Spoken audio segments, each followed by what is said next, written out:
నమస్తే, welcome to TNN news. ముందుగా headlines. 84వ అఖిల భారత పారిశ్రామిక నుమాయిష్ ప్రదర్శన కార్యక్రమంలో పాల్గొన్న మంత్రులు పొన్నం ప్రభాకర్, శ్రీధర్ బాబు. ఆగని గంజాయి అక్రమ రవాణా. అనకాపల్లిలో 120 కేజీల గంజాయిని కారులో తరలిస్తుండగా పట్టుకున్న పోలీసులు. మంగళగిరి నారా లోకేష్ ప్రజా దర్బార్ కార్యక్రమం. తమ వద్దకు వచ్చిన ప్రజా సమస్యలను త్వరితగతిగా పరిష్కరిస్తానని హామీ ఇచ్చిన లోకేష్. మరోసారి వివాదాస్పద వ్యాఖ్యలు చేసిన బీజేపీ ఎమ్మెల్యే. శబరిమల వెళ్లే భక్తులు బాబర్ మసీద్కు వెళ్లవద్దన్న Goshamahal MLA Raja Singh. Hyderabad Nampally exhibition ground లో 84వ అఖిల భారత పారిశ్రామిక ప్రదర్శన 2025 కార్యక్రమంలో పాల్గొన్నారు మంత్రులు Ponnam Prabhakar, Sridhar Babu, PCC chief MLC Mahesh Kumar Goud, Rajya Sabha సభ్యులు అనిల్ కుమార్ యాదవ్, మాజీ MP VH fishermen's corporation chairman Mettu Sai Kumar తదితరులు. నుమాయిష్ ప్రారంభోత్సవ కార్యక్రమంలో ఎగ్జిబిషన్ సొసైటీ ప్రెసిడెంట్ మంత్రి శ్రీధర్ బాబు మాట్లాడుతూ గత ఏడాది నుమాయిష్ ను సీఎం రేవంత్ రెడ్డి ప్రారంభించారన్నారు.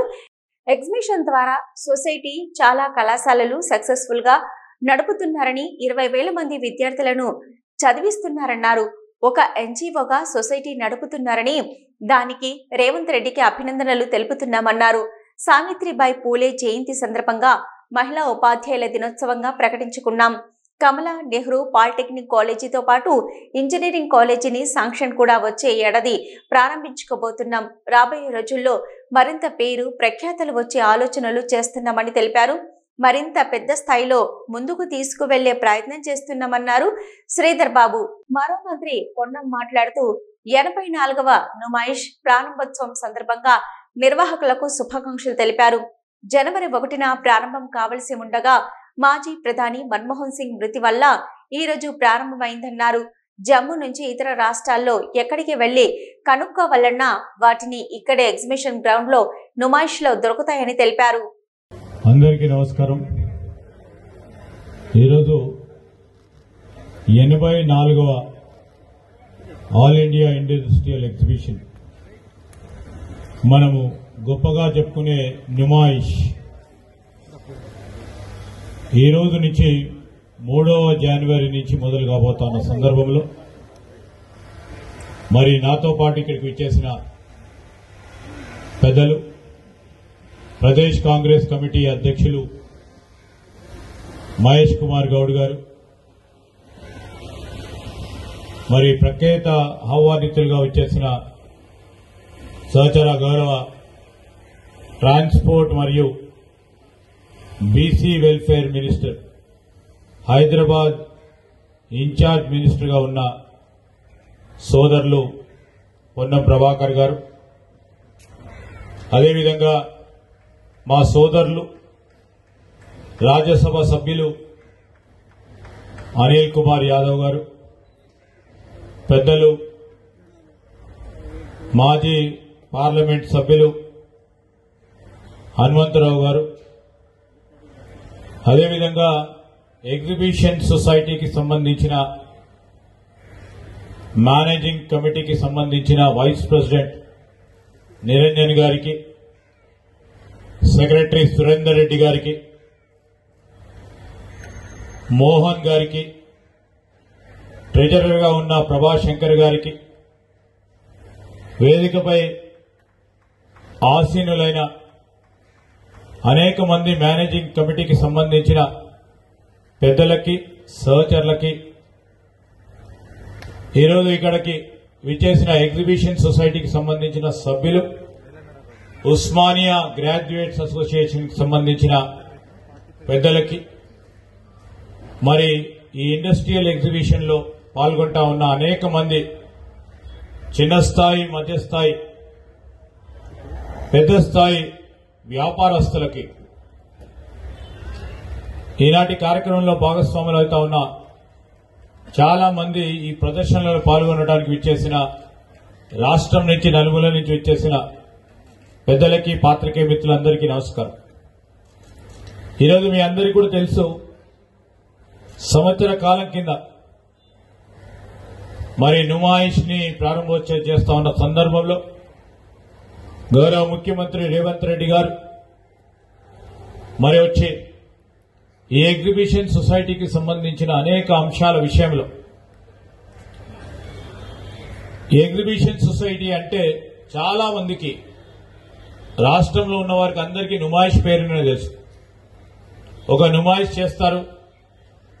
మరి నుమాయిష్ ఎగ్జిబిషన్ లో చాలా మంది వివిధ ప్రాంతాల నుంచి రాష్ట్రానికి సంబంధించిన వాళ్ళందరూ కూడా పాల్గొంటారని తెలుసు. కానీ ఈ ఎగ్జిబిషన్ సొసైటీకి సంబంధించి క్రియాశీలకంగా ఇక్కడ పనిచేస్తా ఉన్న ఎంసీ మెంబర్స్ గాని కమిటీకి సంబంధించిన వారు చాలా కళాశాలలు ఈరోజు రాష్ట్ర వ్యాప్తంగా నడిపిస్తూ దాదాపు ప్రతి సంవత్సరం 20,000 మందిని మరి గ్రాడ్యుయేషన్ గాని ప్రొఫెషనల్ కాలేజ్లో అన్ని తరగతులకు సంబంధించిన విద్యార్థినులను ప్రత్యేకించి మహిళా విద్యార్థినులకు సంబంధించిన విద్యలో ప్రత్యేకంగా ఒక కార్యాచరణ తీసుకొని రూపాయి లాభం అని చూడకుండా ఫిలాంథ్రపిక్ ఇన్స్టిట్యూషన్ గా ఆల్మోస్ట్ ఒక ఎన్జిఓగా కష్టపడి ఈరోజు ఉస్మానియా గ్రాడ్యుయేట్స్ అసోసియేషన్ కి సంబంధించి గాని ఎగ్జిబిషన్ సొసైటీకి సంబంధించిన మెంబర్స్ అందరూ కూడా పెద్దలు ఎగ్జిబిషన్ సొసైటీ ప్రెసిడెంట్ రాష్ట్ర మంత్రివర్యులు శ్రీధర్ బాబన్న గారికి, రంజన్ గారికి, ఆనరబుల్ సెక్రటరీ సురేందర్ రెడ్డి గారికి, అదేవిధంగా సునీతారావు గారికి, సాయి గారికి, వేదిక పైన పెద్దలందరికీ కూడా, మరి ఇక్కడికి వచ్చేసిన ఎగ్జిబిషన్ సొసైటీ ఫ్యామిలీ మెంబర్స్ అందరికీ కూడా నూతన సంవత్సర శుభాకాంక్షలు తెలియజేస్తున్నాను. హైదరాబాద్ నగరంలో నిమాయిష్ స్టార్ట్ అవుతుందంటే ఒక పండుగ వాతావరణం మనం అందరికీ తెలుసు. ఎందుకంటే మాక్సిమం చాలా మంది నిమాయిష్కి వచ్చే వాళ్ళందరూ కూడా చాలా middle class families, lower middle class families వాళ్ళందరూ మన ఎగ్జిబిషన్ కి నిమాయిష్కి రావడం జరుగుతుంది. ఇది వాళ్ళందరికీ ఒక డ్రీమ్ కార్నివల్ లాంటిది. నేను కూడా చిన్నప్పుడు చాలా సార్లు ఇదే గేట్ పైన టికెట్ తీసుకోవడానికి కూడా కష్టపడ్డవాడిని. లోపలికి వచ్చిన తర్వాత, ఇక్కడికి వచ్చిన తర్వాత జాయింట్ వీల్ కావచ్చు, లేదా మోత్కా కువా కావచ్చు, ఇవన్నీ చూసినప్పుడైతే ఒక చైల్డ్హుడ్ మెమరీస్ ఇప్పుడు కూడా నా కళ్ళల్లో తిరుగుతూనే ఉన్నాయి. Today I'm honoured to be here as one of the guest. So it is a great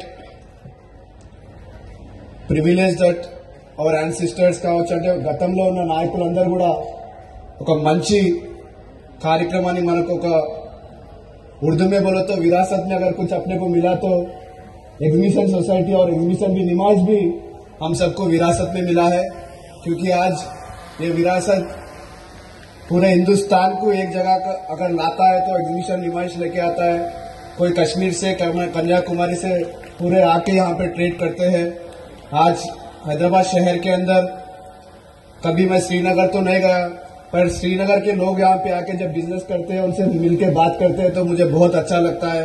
तो इस तरह का जो हमारा तहजीब है पूरा हिंदुस्तान को एक जगह लाके नुमाइश के रूप में हम सब लोग इसे एक फेस्टिवल के रूप में हम लोग सब एंजॉय करते हैं. मैं सभी कमेटी मेंबर्स का, प्रेसिडेंट का, सेक्रेटरीज का और सभी लोग जो लोग कम से कम अभी सेक्रेटरी साहब ने बताया कि 3 महीने तक वो अपना घर बार सब छोड़कर एग्जिबिशन को सक्सेसफुल करने के आप लोग जो मेहनत करते हैं, उसके लिए मैं दिल से आप लोग को शुक्रिया, धन्यवाद भी करता हूँ, शुक्रिया अदा करता हूँ. और हमारे श्रीधर बाबू साहब भी है, मंत्री साहब भी है, पूनम प्रभाकर साहब भी है. गवर्नमेंट के तरफ से जो भी सपोर्ट है, आपके प्रेसिडेंट है श्रीधर बाबाना है, जो आज एक इम्पोर्टेंट डिसीजन में अगर कोई डिसीजन ले सकता है तो श्रीधर बाबाना ले सकते हैं, आपको तो पता ही है. तो फिर एक मर्तबा सेक्रेटरी साहब को भी मैं अपील करना चाहता हूँ, आपका जो भी प्रॉब्लम्स है आप ये मत सोचिए कि सरकार आपको सपोर्ट नहीं करेगी. 100% यहाँ पे मंत्री साहब पूनमन्ना बैठे हैं, श्रीधर बाबन्ना है, महेशन्ना भी है, हम सब लोग आपके सपोर्ट में है. बहुत बहुत धन्यवाद. जय हिंद. అనకాపల్లి జిల్లా అడ్డరోడ్డు వద్ద 22 ప్యాక్లలో 120 కేజీల గంజాయిని కారులో తరలిస్తుండగా పట్టుకున్నారు పోలీసులు. Rajasthan registration car number plate ని ఏపీ రిజిస్ట్రేషన్ గా మార్చి గంజాయిని రవాణా చేస్తుండగా పట్టుకున్నారు.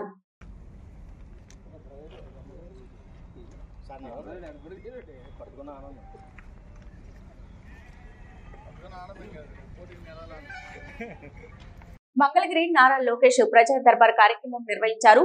ఈ కార్యక్రమానికి విచ్చేసిన ప్రజలు తమ సమస్యలను నారా లోకేష్ దృష్టికి తీసుకొచ్చారు. సాధ్యమైనంత త్వరగా సమస్యలు పరిష్కారం అయ్యేలా ప్రయత్నిస్తానని హామీ ఇచ్చారు నారా లోకేష్.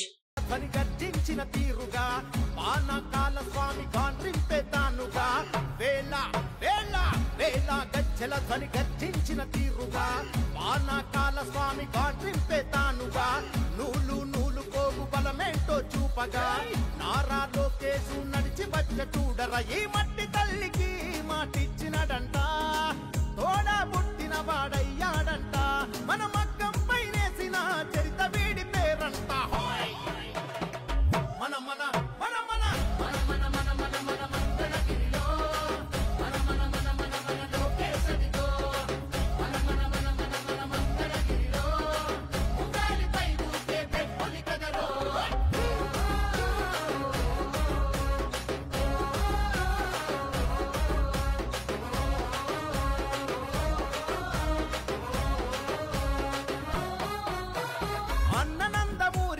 పెట్టిన పేరు బలం అందుకే అందరికీ నచ్చిందిర తన గుణం,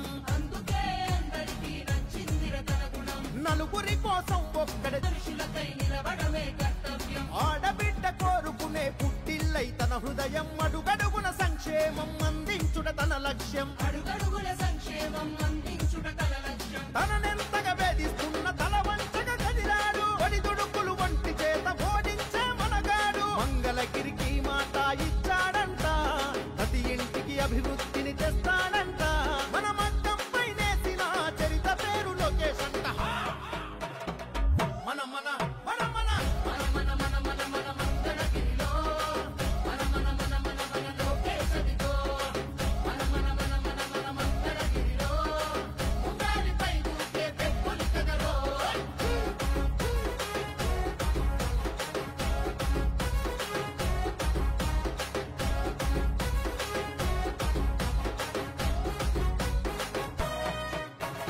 నారా చంద్రన్నలోని నిలువెత్తు శబరిమల వెళ్లే మార్గంలో ఉన్న బావర్ మసీద్ కు అయ్యప్ప స్వాములు వెళ్లకూడదని గోషమహల్ ఎమ్మెల్యే రాజాసింగ్ అన్నారు. అయ్యప్పలు నిష్ఠగా మాలవేసి 41 రోజులు దీక్ష చేసి సమాధి ఉన్న మసీదులోకి వెళ్తే అపచారమని ఆయన అన్నారు. గతంలో తప్పకుండా బావర్ మసీద్ కు వెళ్లాలని తప్పుడు ప్రచారం చేశారని, అది కుట్రలో భాగమని ఆయన అన్నారు. అయ్యప్పలు నేరుగా శబరిమల వెళ్లి అయ్యప్ప స్వామిని దర్శించుకోవాలని రాజాసింగ్ విజ్ఞప్తి చేశారు. భాగ్యనగర్ అయ్యప్ప సేవా సమితి బాస్ ఆధ్వర్యంలో శబరిమలలోని నీలక్కల్ వద్ద ఈ నెల 7 నుంచి 14 వరకు అయ్యప్ప స్వాములకు ఏర్పాటు చేయబోయే అన్నదానం సామగ్రి లారీని రాజాసింగ్ హైదరాబాద్ లో జెండా ఊపి ప్రారంభించారు. 16 ఏళ్లుగా బాస్ సంస్థ అన్నదానం చేయడం అభినందనీయమని అన్నారు. ఏపీ, తెలంగాణ ముఖ్యమంత్రులను రాజాసింగ్ ఒక విజ్ఞప్తి చేశారు.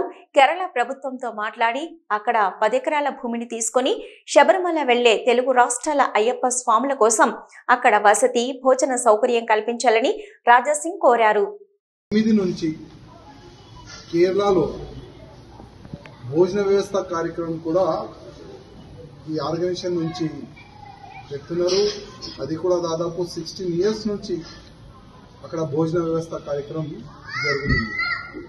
మంచి మంచి కార్యక్రమాలు ఈ ఆర్గనైజేషన్ నుంచి జరుగుతుంది. నేను ఆర్గనైజర్ ప్రెసిడెంట్ గారికి, ఆల్ అయ్యప్ప భక్తులకి నా నుంచి శుభాకాంక్షలు, అదేవిధంగా ధన్యవాదాలు.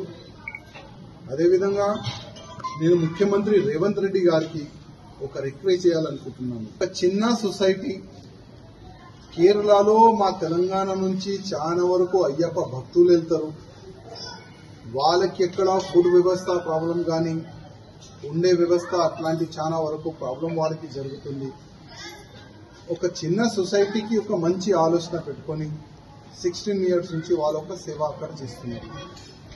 తెలంగాణలో వచ్చిన ఒక కొత్త గవర్నమెంట్, కాంగ్రెస్ గవర్నమెంట్, కేరళలో ఉన్న గవర్నమెంట్ కి మీకు ఒక మంచి ఒప్పందం ఉంది. మీరు కూడా కేరళ ముఖ్యమంత్రి గారికి ఒక లేఖ రాయాలని నేను మీకు కోరుతున్నాను. ఆ లేఖలో మీరు ఏం రాయాలంటే తెలంగాణ నుంచి వచ్చిన భక్తుల గురించి, అక్కడ దాదాపు ఒక 10 ఎకరాల ల్యాండ్ తెలంగాణ గవర్నమెంట్కి ఇవ్వాలి. ఆ 10 ఎకరాల ల్యాండ్లో ఉండే వ్యవస్థ గురించి కొన్ని రూమ్లు కట్టాలి తెలంగాణ గవర్నమెంట్. అదేవిధంగా తెలంగాణ నుంచి వచ్చిన భక్తులకి, అయ్యప్ప భక్తులకి అక్కడ భోజన వ్యవస్థ కూడా చేయాలి. అట్లాంటి మంచి వ్యవస్థల గురించి ఒక 10 ఎకరాల ల్యాండ్ కేరళ ప్రభుత్వంకి అడగాలని నేను రేవంత్ రెడ్డి గారికి రిక్వెస్ట్ చేస్తున్నా. ఎందుకంటే కేరళకి వెళ్తే అక్కడ వేరే విధంగా మా అయ్యప్ప భక్తులకి చూస్తారు. చాలా అంటే చాలా నీచమైన ఆ దృష్టితోని చూస్తారు. అందుకోసము ఇప్పుడు ఉన్న ముఖ్యమంత్రి గారికి రిక్వెస్ట్ చేస్తున్నా, మీకు వాళ్ళకి ఒక మంచి ఫ్రెండ్షిప్ ఉంది.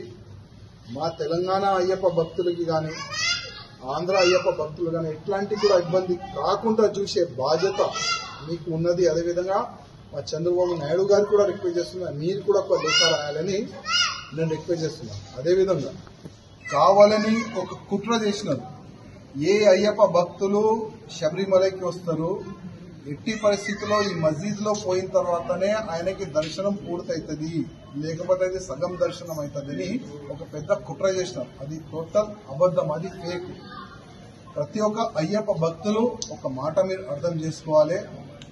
ఎక్కడైనా మనం సావుని చూస్తే మనం పోయి స్నానం చేస్తాం, ఎక్కడ మనం సావు కూడా పోదాం. అంతా పవిత్రమైన మనం అయ్యప్ప మాల వేసుకున్న తర్వాత చాలా శుద్ధిగా మనం ఉంటాం. కానీ మాల వేసుకున్న తర్వాత మనం ఒక దర్గాలో కానీ ఒక మస్జిద్లో కానీ వెళ్ళకూడదు. అది రూల్ కూడా కాదు. అందుకోసం ఒకప్పుడు జరిగిన కుట్రకి మీరు ట్రాప్ కావద్దు. ఏ అయ్యప్ప భక్తుడు కూడా ఎట్టి పరిస్థితుల్లో మస్జిద్లో వెళ్ళకూడదు. డైరెక్ట్లీ మీరు శబరిమలకి వెళ్ళండి, పూజా కార్యక్రమం చేసుకోండి, మంచి దర్శనం చేసుకోండి. ఇదే నా నుంచి ఒక అన్ని అయ్యప్ప భక్తులు. గుంటూరులో మంత్రి సత్యకుమార్కు చేదు అనుభవం ఎదురైంది. పీజీ మెడికల్ కౌన్సిలింగ్ పై మంత్రిని నిలదీశారు పేరెంట్స్. ఫీజు ఫైనల్ కాకుండా కౌన్సిలింగ్ ఎలా నిర్వహిస్తారని మంత్రిని నిలదీయడంతో సమాధానం చెప్పకుండా వెనుదిరిగారు మంత్రి సత్యకుమార్.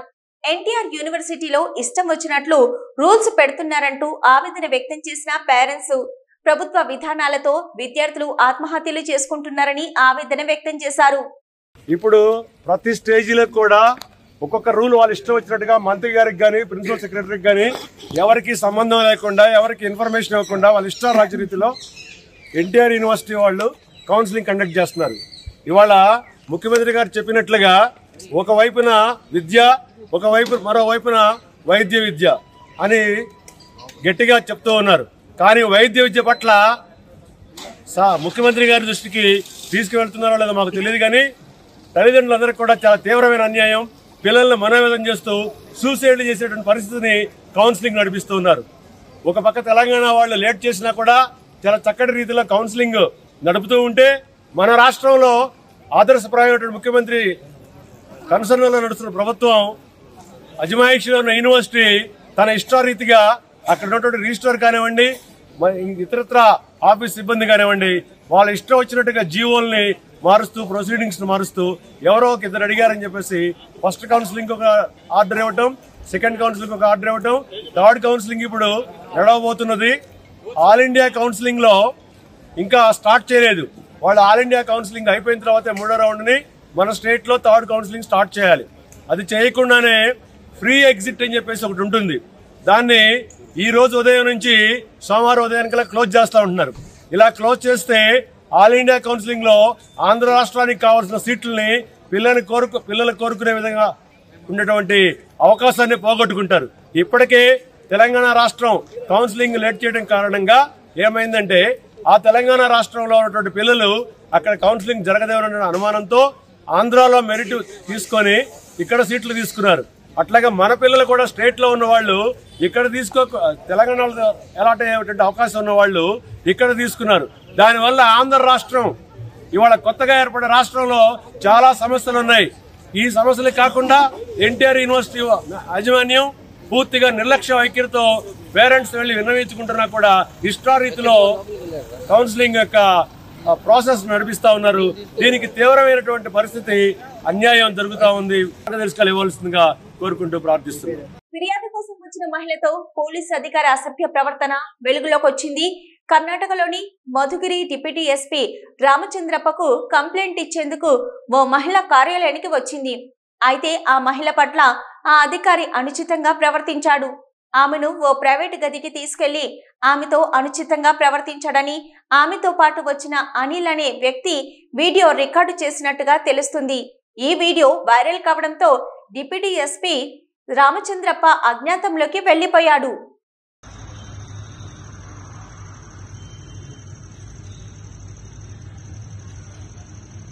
దేశంలో మొట్టమొదటిసారిగా వందే భారత్ స్లీపర్ రైళ్లను పట్టాలు ఎక్కించేందుకు రైల్వే శాఖ ముమ్మర కసరత్తు చేస్తుంది.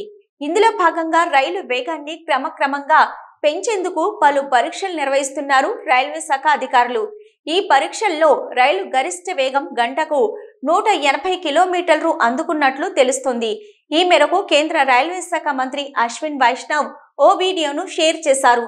అందులో వందే భారత్ స్లీపర్ రైలు 180 kmph వేగంతో దూసుకెళ్తుంది.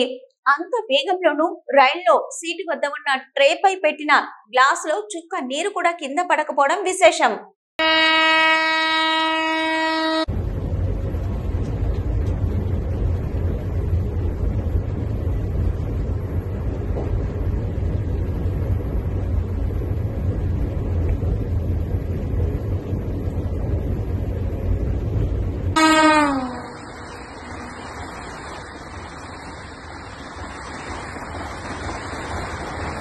విశాఖపట్నం స్టీల్ ప్లాంట్ లో A1, A2 కన్వేయర్స్ బెల్ట్లు తెగిపోవడంతో సెంటర్ ప్లాంట్ లో ఉత్పత్తి నిలిచిపోయింది.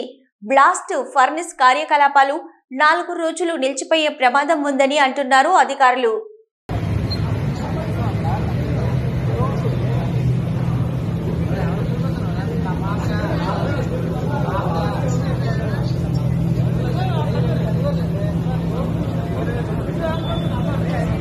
విశాఖలోని నావికాదళ రిహార్సల్స్ లో స్వల్ప అపశృతి చోటు చేసుకుంది. గగనతలంలో 2 పారాషూట్లతో ఒకదానితో మరొకటి పారాషూట్ చిక్కుకుపోయి భూభాగంలో కాకుండా సముద్రంలో పడిపోయాయి. అయితే ఈ ప్రమాదం నుంచి 2 నేవీ సిబ్బంది సురక్షితంగా బయటపడ్డారు. Combat free fall can be carried out from helicopters like Mi-17, Sea King and Advanced Light Helicopter, as well as fixed wing aircraft like C-130, AN-32 and Dornier. This daring method is used against heavily. Vijayawada ప్రభుత్వ junior కళాశాలలో డొక్క సీతక్క మధ్యాహ్న భోజన పథకాన్ని ప్రారంభించారు మంత్రి నారా లోకేష్. విజయవాడ పాయకరావుపురంలోని ప్రభుత్వ junior కళాశాలలో విద్యార్థులకు డొక్క సీతమ్మ మధ్యాహ్న భోజన పథకాన్ని ప్రారంభించి విద్యార్థులతో కాసేపు ముచ్చటించారు విద్యా ఐటీ శాఖల మంత్రి నారా లోకేష్.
వ్యవహారంలో ఎంపీ విజయసాయిరెడ్డికి మరోసారి ఈడీ నోటీసులు జారీ చేసింది. గతంలో పార్లమెంటు సమావేశాలతో విచారణకు హాజరు కాలేనని విజయసాయిరెడ్డి ఈడీ విచారణకు హాజరు కాలేదు.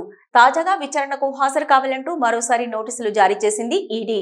కాకినాడ పోర్టు మనీ లాండరింగ్ వ్యవహారంలో ఈడీ విచారణ చేపట్టింది. ఈ రోజు చూస్తూనే ఉండండి న్యూస్ అప్డేట్.